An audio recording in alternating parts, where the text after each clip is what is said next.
Welcome to Read News Today's. One Christmas, when I was about 8, I received a modern bestiary, a large photo-dense encyclopedia of animals. I had loved animals from toddlerhood, and had begun assembling a small menagerie that would eventually include fish, a rabbit and a fire-bellied toad, but I was not yet acquainted with the staggering diversity of wildlife around the world. I would cradle that book on my lap for hours at a time, memorizing facts about the planet's creatures, silently reciting their common and scientific names. Ever since, I have made it a point to learn the names of wildlife I encounter, seeking whatever tools might help me: hefty field guides to mushrooms, pocket-size pamphlets of backyard birds, archives of wildflower photos that let you search by petal color and bloom time. So when I heard reports that a free app called iNaturalist could identify just about any wild animal, plant or mushroom on site, I immediately downloaded it. iNaturalist is straightforward to use. Take a picture with your smartphone and click "What did you see?" A few seconds later, iNaturalist gives you a list of likely species, along with photos and short descriptions. I have tried the app on more than 140 wildflowers, birds, insects and amphibians in Oregon, Washington and California. It correctly identified nearly all of them. It sometimes has trouble with really large organisms that are difficult to capture in one shot, like trees. iNaturalist is a novel hybrid of artificial intelligence and ceaseless human curiosity. In 2008, Kenichi Ueda and several other students at the University of California, Berkeley, founded iNaturalist as an online community for biologists, citizen scientists and people who simply enjoyed observing wildlife.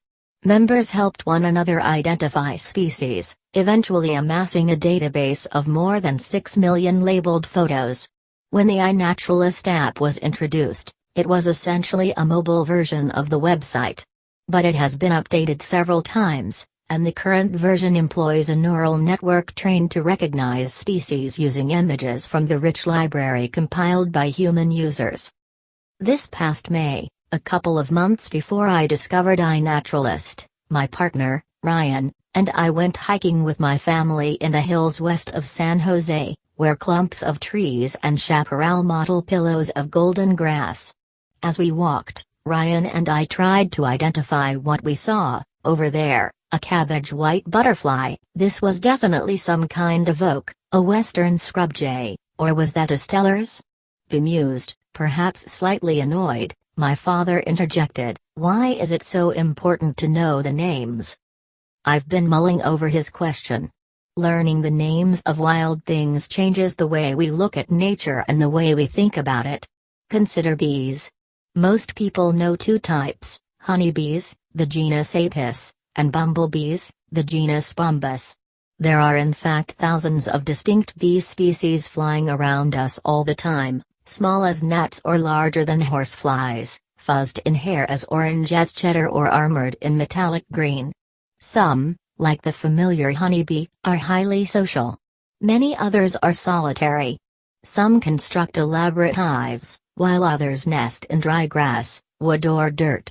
Most of us are oblivious to this winged panoply, even in our own backyards, because our perception is circumscribed by our ecological illiteracy. Learning the names of our many wild neighbors is an exercise in perspective and empathy, transforming the outdoors from a pastoral backdrop into a world of parallel societies inhabited by diverse creatures, each with its own character and career. More than an identity, a creature's name is also a password. It gives you access to entire realms of knowledge about the natural world that would otherwise be inaccessible, because you did not know the right phrase when you went knocking. Small brown bird does not have much purchase on Google or in a library, but house sparrow, Passer domesticus, will open every relevant portal. The name of the rose is the key to its whole story, to its evolutionary arc and cultural entanglements, to the names and narratives of its many cousins. One discovery inevitably leads to another. While walking my dog one day, I encountered a field of weeds with flowers like tiny indigo windmills. I had no idea what they were. iNaturalist identified them as common chicory, Chicory amintibus, which I then learned is the wild ancestor of Endivan radicchio. Another day, while gardening, I noticed a particularly furry bee. iNaturalist informed me that it was in fact a fly that evolved to mimic bees, part of a much larger family of flies, Bombylidae, costumed as bees for defense against predators. The bee imposter had been resting on a flower that is abundant in my neighborhood, a lacy white parasol that browns and curls as it ages, forming a woolly bowl resembling a hummingbird's nest.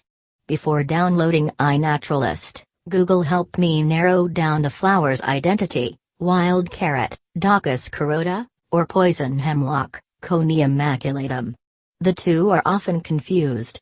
Based on further research, I was pretty sure it was the former. Wild carrot has a more compact flower and a fuzzier stem. When iNaturalist concurred, it felt like a nod from an expert. On one walk, Ryan dug a specimen from the ground. We inhaled its noticeable aroma, earthy and mildly sweet. Convinced, Ryan even took a tiny bite of its pale root. "Not bad," he said. "Definitely tastes like carrot."